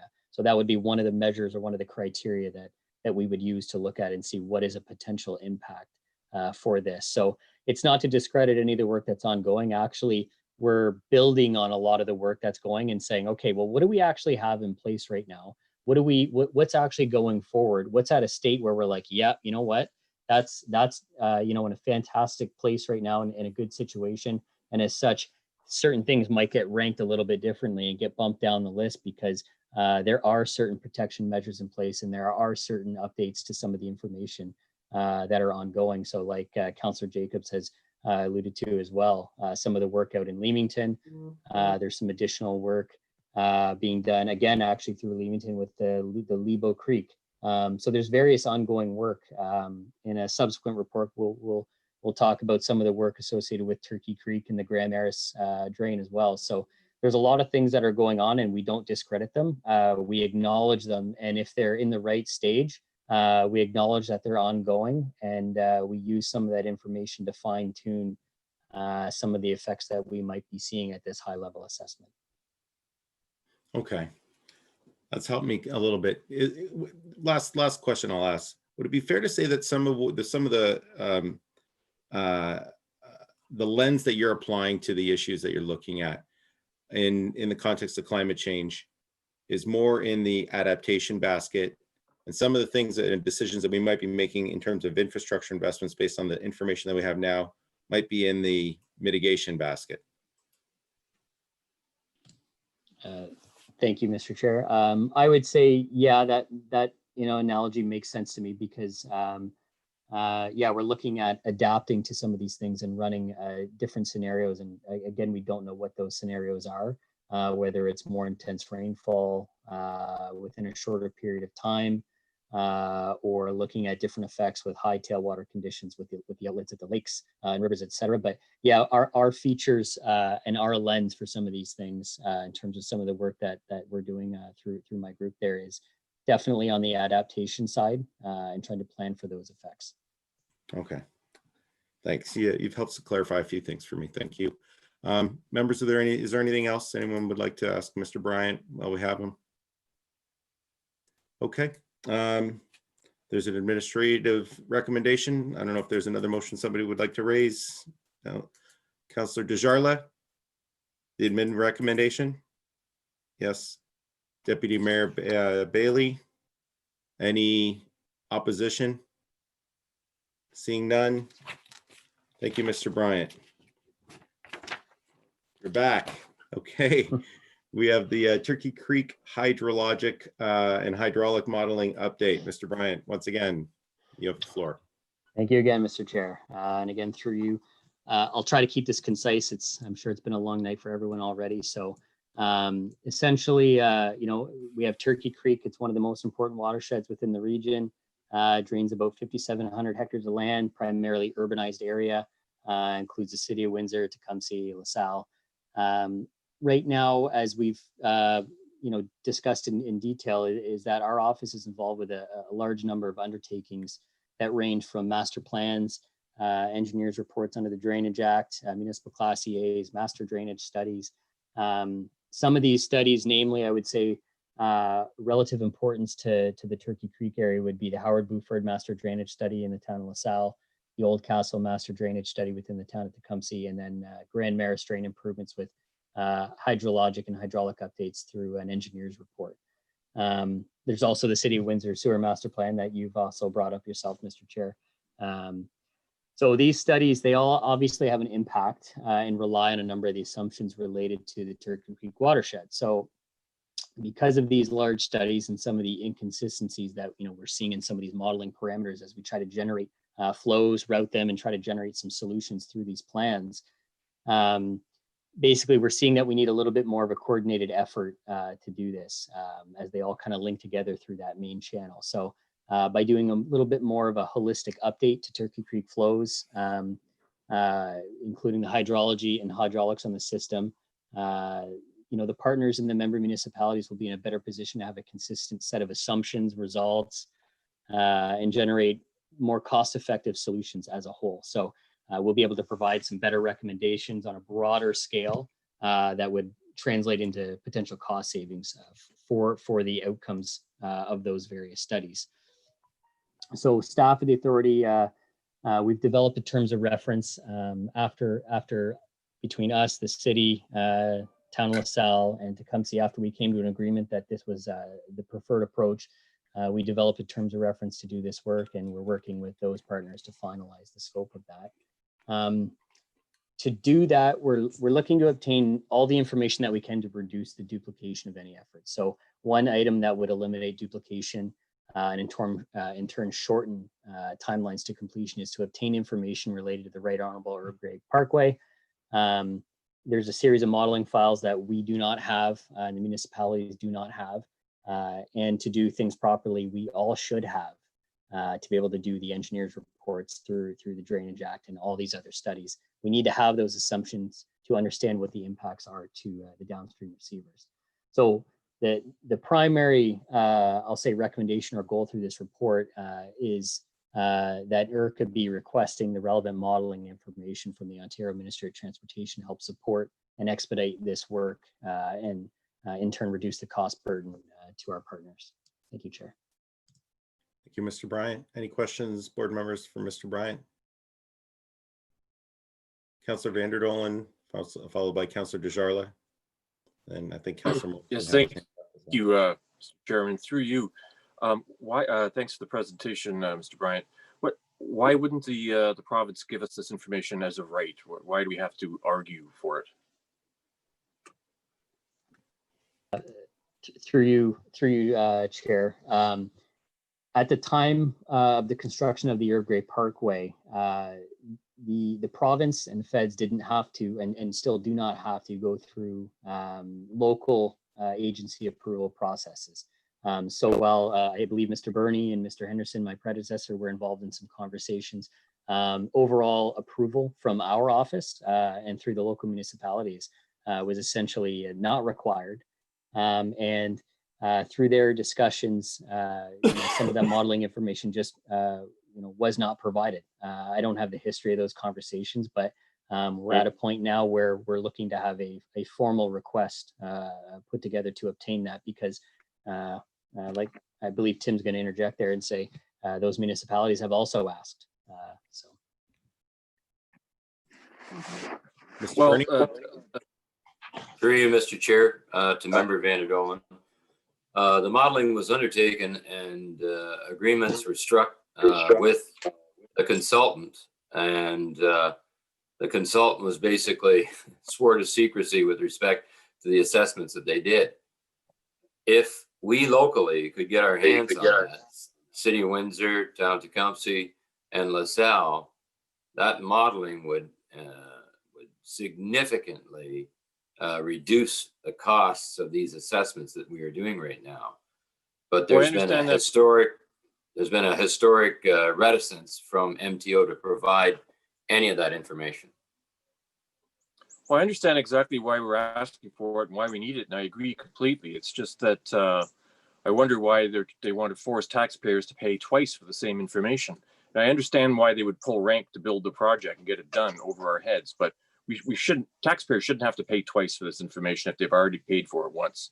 So I just don't see why, unless there's a good reason we don't know about, to withhold this from us. I hope we get it as soon as possible. Thanks. Thank you, Councillor. Councillor Desjardins. Thank you, through you to James. I just want to say thank you for a very thorough report. I think it makes very good sense that we have the three municipalities, Windsor, Tecumseh, and LaSalle, working together with ERCA kind of leading the charge so that we're all on the same page and doing the same work and not duplicating efforts. And I just want to say thank you for a great job. You've recognized the urgency and the need to go to the province, the need that we have to increase the efficiency and utilize dollars to the best way possible. Means a lot to all this area that we can get the watershed needs under control and we can get some better information about what we need to do. And again, doing adaptation versus consequences makes a lot of sense to me. So I'm hoping that we can move forward quickly on this and that we can get the ministry's information as soon as possible. So again, as Mr. Vanderdolen says, we're not spending taxpayer money more than one or two times. Thank you. Thank you, Councillor. Councillor Morrison, did you have a question? No, sorry, I thought I saw your hand up. Did any members, were there any other questions for Mr. Bryant? Okay, so we talked about the urgency for the request. So there's an admin recommendation. Do I see anyone that's interested in moving? Deputy Mayor Becchetti, seconded by Councillor Vanderdolen. Any opposition? Seeing none, thank you. Passes unanimously. Okay, BD 2520. Holiday Beach Capital Investment Feasibility Study. That's a good report. Mr. Money. I see him. There you go. Unmuting. Mr. Thank Money. you, Chair. Very briefly, a little while ago, the Essex Region Conservation Authority went through a management planning process at Holiday Beach Conservation Area. One of the recommendations that was approved by this board was that we undertake a more detailed feasibility study to look at future, essentially, business opportunities associated with Holiday Beach and opportunities to build additional recreational facilities that would service the entire region. Very well, this past fall, through the Canada Infrastructure Program, the opportunity existed for the Conservation Authority to apply for funding. So the need for that study in order to apply for that funding became a more urgent item. So we were able to work with partners identified in the report to fund the study, this feasibility study. The gist of the report or the study was that they looked at a variety of pieces of additional or new recreational facilities within Holiday Beach Conservation Area. Things like low ropes courses, a new hawk tower with a climbing wall attached to it for recreational climbers, additional cottages, and new glamping infrastructure such as yurts, upgraded campground facilities, and additional items such as infrastructure, such as repaving the roads and a new gatehouse. So they looked at all of these various things and the various costs associated with implementing these facilities, and they came up with two different scenarios. One was $5 million and one was $2.5 million. The consultant then chose the $2.5 million route as the most feasible as it related to a return on demand from the public and tourism, and prepared a report that allowed us to seek funding from the federal and provincial government for about $2.5 million. Unfortunately, That funding was denied. We were not successful in that attempt. But the report did have a lot of lessons learned in it. It very clearly articulated things such as we have to continue increasing our fees for seasonal campground use, which we do every year, increase the fees for cottage, and that there's significant opportunity in the park. But that opportunity does need to be funded by an external agency such as the federal and provincial government in order to make it appropriate, as the return on investment was not really covered in the report. So that is the gist of the report. I'll be happy to answer any questions.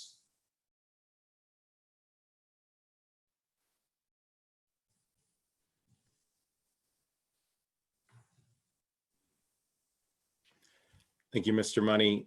Is there any questions on the Holiday Beach Capital Investment Feasibility Study?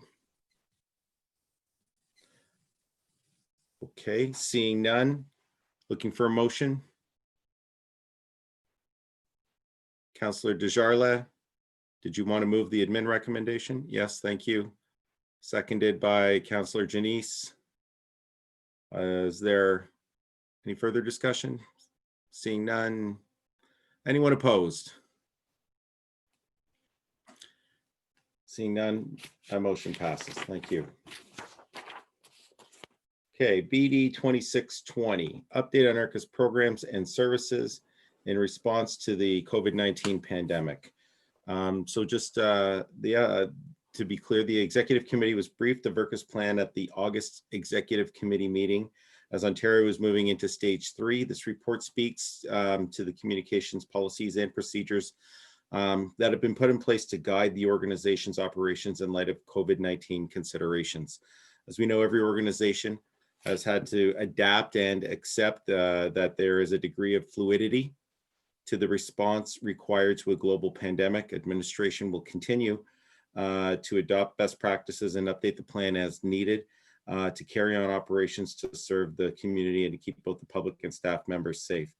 I don't know, Mr. Bernie, if you wanted to add anything to what's in the report, but I think it's largely just following the provincial guidelines, if I'm not mistaken. Through you, Mr. Chair. Yes, I agree with that.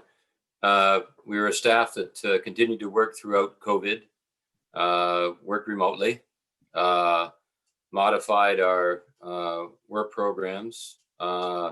We do have and have always had a bit of an office culture, and coming back in that office culture and potentially dealing with the general public as we move through stages getting back to some level of normalcy, we've implemented those provincial recommendations.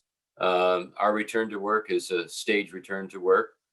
We're mimicking the terminology for cohort, where certain members of staff are in, certain members of staff are alternating with them. We are maintaining sanitation protocols. We are maintaining masking protocols. We are maintaining logging of attendance. So again, contact tracing can also be undertaken. And with that, Mr. Chair, happy to answer any questions if there are any. Thank you, Mr. Bernie.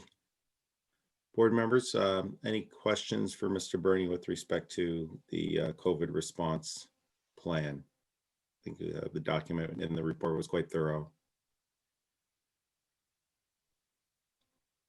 Okay, seeing none, looking for a, I guess this would be a motion to receive. Councillor Jacobs, seconded by Councillor Courtney. Any opposition? Seeing none, thank you. Passes unanimously. Okay. Section 12, reports for information, BD 2720, water and erosion control infrastructure, WECI projects 2020 and 2021. As mentioned in the report, the provincial WECI program is significantly under-resourced. However, of the applications we did make, we were successful in receiving matching funds for the project in Bell River. Mr. Bryant is here to respond to questions board members might have.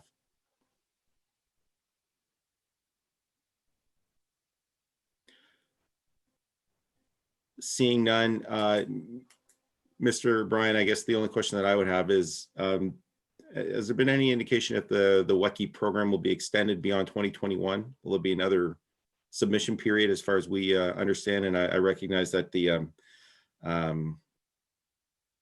at every level of government, every program is under scrutiny at this point. Thank you, Mr. Chair. Right now, it's our understanding the program lives on, and we intend to make subsequent applications, which are typically due in February. Okay, thank you. Okay, maybe just to follow up, we would resubmit then for the projects that were not successful through this round. And is there anything else that's being contemplated at this point that we might also consider? Thank you, Mr. Chair. So the John R. Park Homestead, I believe, will carry on as we have capital works budget for that. Grand Maris, the expectation is that potentially that work carries on through the engineer's report, but there's a lot of sections to be improved through the Grand Maris, so very likely we'll be applying as usual for another component of the Grand Maris drain. So whether it's this particular section, maybe not, but I would say for certain there will be another section or another reach that's been identified through the other reports. Other areas, there's a potential. There's been some discussions on the table related to the Canard River and some of the works that Mr. Burney had alluded to that was done in the past in terms of a clean out and apportioning that those costs to the contributing municipalities. So that one has been discussed with a couple of the municipalities that contribute to the Canard. Okay. Anyone, board members, any other questions for Mr. Bryant? Okay, seeing none. Again, there's a recommendation looking for motion direction. Councillor Lucier, seconded by Deputy Mayor Verbicki. Any discussion? Seeing none. Any opposition? Okay, that the administration recommendation passes. Thank you. BD 2820 Watershed Management Services Activities Report. Just looking for direction on this. Is there a mover? It's a typical standard. Okay, Deputy Mayor Bailey. Admin report, yes. Yeah. Councillor Courtney, any opposition? Seeing none, that passes. Actually, 2028, just so I'm clear, that was both B and C. I guess Nicole, I'm asking. Sorry, no, BD 28 is Watershed Management Services Activities Report alone. The Environmental Registry Report under Agenda Item C is a standalone report. Okay, so I do need a motion for the Environmental Registry Report again. Just looking for direction on that. Councillor Sleeman, seconded by Councillor Jobin. Any opposition? Seeing none, thank you. Passes. Correspondence. So I'd like to highlight the work of Russ Jones and Tim Baxter, who of ERCA's, two of ERCA's conservation area technicians who are among several ERCA staff that contributed to the success of the project at the Spring Garden in Windsor, as outlined in our first piece of correspondence this evening. Now, are there any questions with any pieces? Are there any questions on any of the correspondence? Seeing none, looking for a motion to receive. Ms. Morrison, seconded by Councillor Bowman. Any opposition? Seeing none, that passes. Okay. Under other business, we have the supplementary board report. That report was circulated to members yesterday as an additional item for this meeting. If there are any questions, Mr. Burney is here to respond.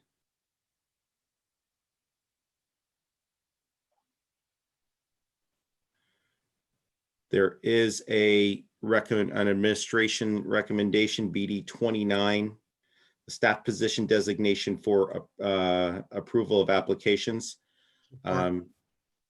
Okay, moved by Councillor Patterson, seconded by Councillor Janice. Is there any opposition? Seeing none. Thank you, members. And Thank you, Chair. Thank you, Chair. Yep, my pleasure, Mr. Burney. Okay. Okay, now we're moving towards adjournment. Before we do that, I do want to remind members. Excuse me, Chair. Mr. Councillor Janice, please go ahead. Yeah, just I don't know if you said it or we skipped over new business. You went to other business. Did I miss new business? Oh, 14. I may have. Excuse me. Item 15, new business. Other item 14, new business. Excuse me. Item 14, new business. Councillor, if you wanted to raise something, please proceed. Yeah, I was just wondering, as you know, last year's budget, we increased some of the staff for reviews, plan reviews and that. And with some of the correspondence tonight, I think it's dealing with streamlining client services, et cetera, et cetera. I was wondering if whether I need to make a motion and a seconder to have administration bring back a report on how we're making out, how our new staff is making out. And I know that particularly, and I'm sure as every other municipality, I think every waterway we have, the Puce, the Bell River, St. Joachim, Ruscombe, there's barges. And I know that many applications are going in for new break walls along with development. So I'm just wondering if we're keeping pace and or if we have to look at something for next year's budget if we're falling behind. So I'm just asking for administration report. Is that a motion, Councillor? I'm asking if I get a seconder, if I need a motion for a report, then I'm making a motion. Maybe we could have Mr. Burney respond a little bit and then we'll see if there's a, and we'll move to a motion after that. Mr. Burney, do you have any comments? Just a point of order, Chair. That should be a notice of motion if that is a motion, just again, procedurally. Thank you. Thank you, Deputy Mayor Pichetti.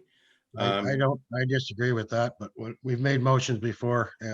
We don't have a notice of motion section, so. We could, so let's just deal with the response to the question first, and then we can look at whether or not we would want to make a motion to waive the rules to allow for a notice or to allow for a motion to come forward at this time. So, Mr. Burney. Thank you, Mr. Chair, and to Mr. Janice. We are looking at record levels of approvals this year. We are sitting right now at 1,080 applications for permit.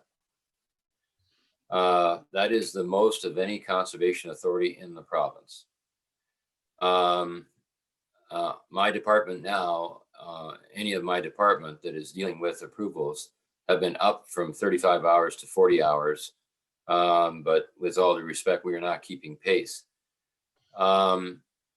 There's a connectivity to the type of development that is undertaking and its impact to ourselves and to your municipal staff, and it is significant.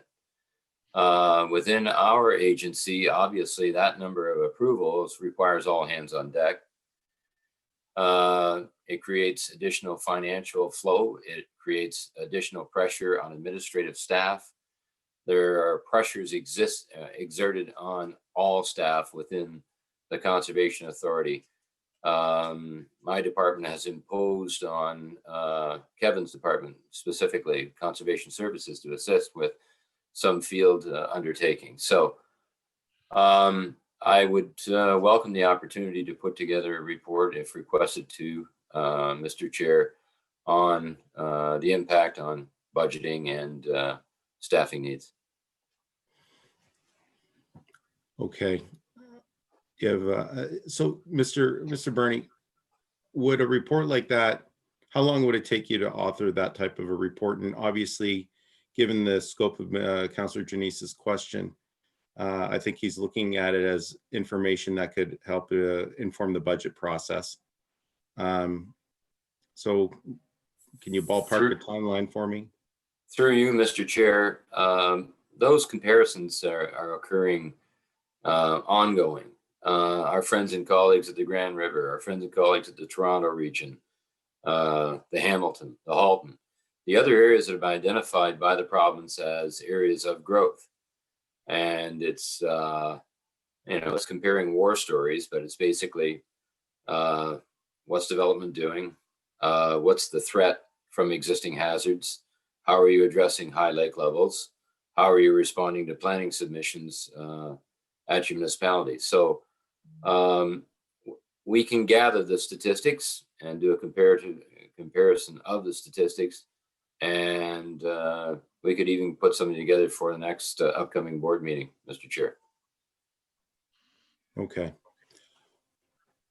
Deputy Mayor Bichetti, I'll just suggest that if we were to go through a notice of motion process, we could do that, and then we'd come at the next meeting, and then we would have the report in 2 months rather than 1 month. Sounds like administration's open to doing it.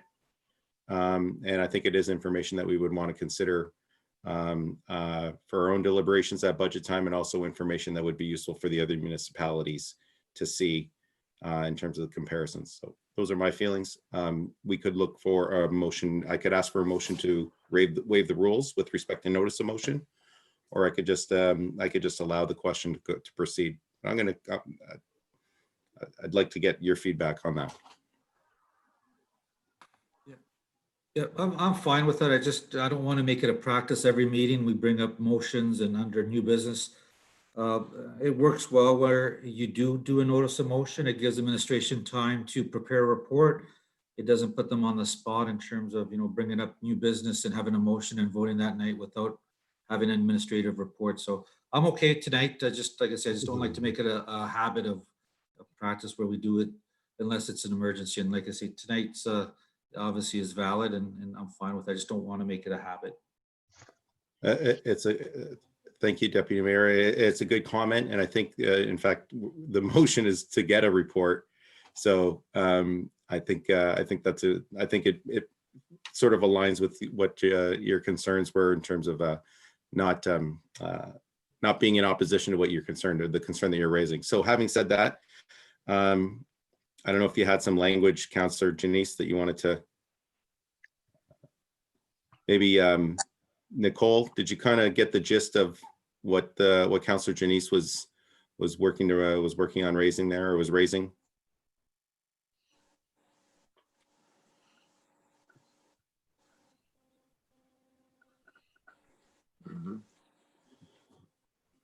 Well, that looks pretty tight to me in terms.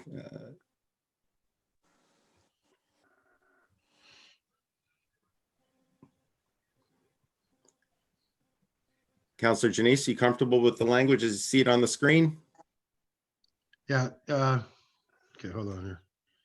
Can you hear me? We can. Okay. You know what, staffing levels comes with, that's fine. I guess I have residents, and I'm sure everybody does, like, how long does it take me to get my report, to do my break wall and stuff like that? So I guess this would all reflect over encompassing report on if they're waiting, the government wants these turnaround times quicker. So if we're falling behind in the turnaround time, we're not doing the process for our developers and or our residents. So this will be work out quite well. Do you think it would be useful for us to add staffing levels and productivity and then keep the same language? That administration prepare a report to the board regarding staffing levels and productivity in comparison to other conservation areas to inform the budget process? That's very acceptable. It'll get to where I want to go. Okay. So there's a motion on the floor. Seconded by Councillor Jacobs. If I could just get the full screens. Okay. I'll call the question, ask if there's any opposition to the motion. Councillor Verbeke, or sorry, excuse me, Deputy Mayor Verbeke. Any other opposition? Seeing none. Thank you. That passes. Okay. Okay, so We already dealt with item 15. Apologies for that. Oh, Councillor Courtney. Thank you, Mr. Chair. Real fast, just to kind of ties in with the staffing levels. I just want to give a thank you. One member of ERCA staff is present tonight. I don't see the window, but had a constituent that was in the process of building a home, and because of the perfect storm with the COVID and high water and things like that, I was fortunate to be able to participate with Mr. Burney and Mr. Dan Jenner. They were able to do an on-site at the residence or future residence of one of my constituents, along with engineers and all of that. And it kind of just helped expedite. It was a good, feel-good meeting. A lot of things got processed there. And I know how extremely busy both of these gentlemen are and the whole ERCA staff. So I just wanted to give props, and I like to do that when I can. And so thank you, Mr. Burney, and please pass this on to Mr. Jenner. Thank you, Mr. Courtney, or Councillor Courtney, excuse me. I'm not going to move on from new business again until I'm sure that everybody's had an opportunity to raise whatever new business they may want to. Okay, seeing none. We dealt with item 15, item 16, adjournment. Again, just before I'll reiterate, we members stay on the meeting link. We are going to go into the Source Protection Authority meeting immediately following this meeting here. So having said that, looking for a motion to adjourn.